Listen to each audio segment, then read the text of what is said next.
Mon nom, c'est Pierre Durand. Je suis médecin gériatre. Je travaille à l'hôpital du Saint-Sacrement et je dirige le Centre d'excellence sur le vieillissement de Québec et j'ai le bonheur d'être membre du conseil d'administration de la Fondation.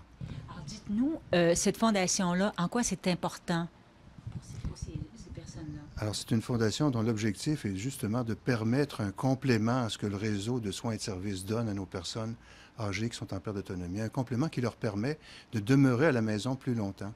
Et ce, malgré leurs problèmes de santé, malgré leur incapacité, malgré le fait qu'elles n'aient pas toujours accès à quelqu'un de la famille pour venir les aider. Et c'est ce qui nous permet d'ajouter un plus, de permettre à quelqu'un de venir aider pour le ménage, la popote, et surtout briser l'isolement que vivent beaucoup de nos personnes qui sont captifs de la maladie, captifs de la perte d'autonomie à l'intérieur de leur domicile. Et ce que disait M. Bazin, c'est que actuellement, le gouvernement ne paie pas tout, hein, ces services-là. Hein, c'est ça aussi, là. Le gouvernement a une certaine offre de services, mais qui ne répond pas à 100 des besoins. Il y a des besoins actuellement qui sont non comblés. Alors, c'est la mission de la Fondation, justement, d'offrir ce plus qui permet aux gens de rester dans la dignité à la maison avec des services entourés le mieux possible de gens qui ont eu la formation et sont capables de donner de l'aide, des services pour l'entretien de la maison, la préparation des repas, le ménage, etc. Mais avec ce qu'ils obtiennent du gouvernement, comme vous dites, c'est pas suffisant. Hein? C'est ça. Si elle n'avait pas cette aide-là financière, qu'est-ce qui arriverait finalement? Alors, elle serait confrontée, compte tenu de ses ressources, à des choix qui sont difficiles, c'est-à-dire, est-ce que je peux continuer à rester dans mon domicile alors que je ne peux pas faire l'entretien de mon domicile, je ne peux pas préparer mes repas? Le choix à ce moment-là, c'est d'aller vers des ressources institutionnelles, qu'on appelle soit des ressources intermédiaires ou des centres d'hébergement et soins de longue durée. Mais là, ce n'est plus mon domicile, ce n'est plus mon quartier, ce n'est plus mon entourage habituel. Alors, c'est ces choix-là qui deviendraient comme inévitables pour ces personnes. Ça fait au moins 30 ans qu'on parle de bonifier les soins et services à domicile. Mais depuis 30 ans, le Québec a vieilli. On a de plus en plus de personnes âgées. Ce qui fait qu'actuellement, le constat qui a été fait dans les dernières années, c'est qu'au lieu d'augmenter l'offre de services à domicile, compte tenu du nombre de personnes, on s'est trouvé à avoir une diminution des services à domicile. Alors, il y a un rattrapage énorme à faire de ce côté-là.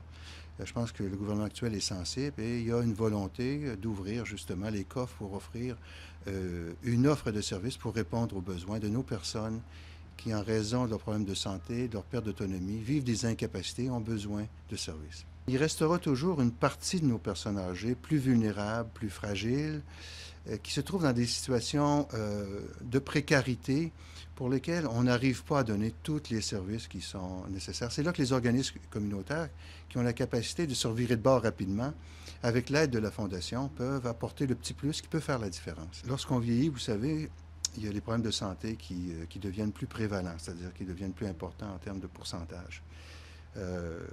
On est assez chanceux au Québec quand même. On s'est donné un modèle de société qui fait qu'on a la chance de vieillir mieux que les générations qui nous ont précédés.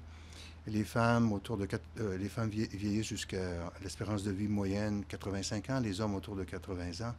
Les dernières années de notre vie, c'est pas toujours en bonne santé qu'on les passe. Alors, il y a les problèmes moteurs, les problèmes articulaires, les problèmes reliés aux troubles de mémoire.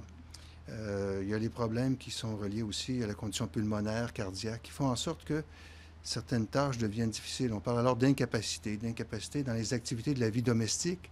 Pour faire vivre la maison qui m'accueille, je n'ai plus la capacité de faire le ménage, faire la popote, faire l'épicerie, le lavage, etc. Toutes les tâches en âge pour lesquelles les hommes sont si socialement dépourvus. Les femmes ont développé ces capacités-là un petit peu plus.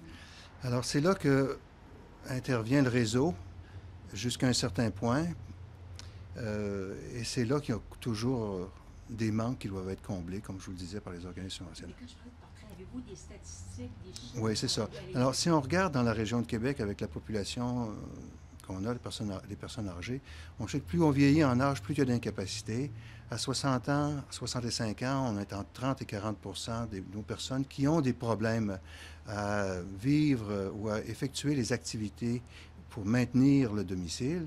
Mais si on va jusqu'à 85 ans, par exemple, c'est 80 des personnes âgées qui ont des difficultés dans les activités de la vie domestique, là. Alors, vous voyez que ces gens-là vont faire quoi? Ils vont avoir recours à la famille, ils vont avoir recours à des aides ménagères qui vont venir compenser, ils vont avoir recours à des centres dans lesquels on fournit l'entretien du domicile, la préparation des repas, etc.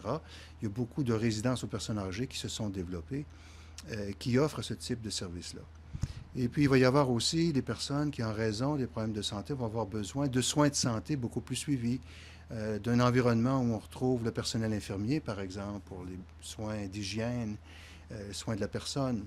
Alors ça, c'est les centres d'hébergement qui s'occupent de ça. Dites-moi, est-ce que vous savez combien à Québec De ont gens qui sont... besoin Ouais. en termes de nombre? Ouais. Le nombre, en regardant la population de nos personnes âgées, le pourcentage qui vivent de façon plus isolée, avec des incapacités et faibles revenus, on est entre 1000 et 2000 personnes qui se trouvent la clientèle cible actuellement de la Fondation, c'est-à-dire pour lequel le complément de la Fondation va faire une différence entre permettre un choix réel de rester à la maison ou devoir opter pour une réorientation, une relocalisation. À ce point-là, Ouais. c'est quand même pas un gros montant, je pense, que vous donnez, mais ça fait une grosse différence. Ça peut faire une grosse différence, ouais, sur offrir un choix réel de rester à la maison ou devoir me soumettre à ce que mon environnement peut m'offrir, c'est-à-dire déménager. On a, je pense, le défi de s'adapter à notre société vieillissante, aux besoins de nos personnes âgées. Je pense que c'est normal qu'il y ait une réponse de l'État vers une offre de services qui soit plus diversifiée, plus complète. Je pense qu'on peut s'attendre à ça. Maintenant, il y a notre capacité collective de payer qui est un frein au développement tout azimut des services. Ces choix-là doivent être faits par la société québécoise, par nous qui sommes des citoyens. On le fait en élisant notre gouvernement, un gouvernement qui doit être sensible à cette préoccupation-là. Je pense qu'il y a une sensibilité actuellement, mais on pourrait encore faire un peu plus.